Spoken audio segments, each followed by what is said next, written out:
Të dashur bashkëqytetar lushnjar, sot qëndroj përpara jush si biri juaj, pjesëtar i këtij komuniteti punëtor, mikpritës dhe me rrënjë të thella vlerash e traditash. Të jem pjesë e Lushnjës, qytetit të Kongresit, të Vaçës, Margaritës, është nder dhe krenari për mua. E dua këtë qytet, këtu u rrita, po dhe hapat e parë, këtu janë rrënjët dhe ardhmja ime.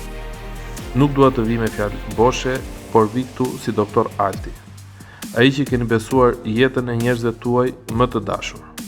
Shpresoj mos t'ju kem zhgënjyer. Unë të uroj për atë mënyrën se si më shprehu në disa gjëra. Unë të uroj me gjithë dëshirë dhe uroj zgjedhjen tënde me sa më tepër njerëz, me sa më tepër vota. Edhe sot kërkoj të më besoni. Ju kërkoj të më besoni sepse vetëm së bashku mund t'i japim Lushnjës shkëlqimin dhe të ardhmen që meriton. Vota juaj është një besim që do ta mbaj me nder, përkushtim dhe përgjegjësi si mjeku dhe përfaqësuesi juaj. Faleminderit nga zemra për besimin tuaj.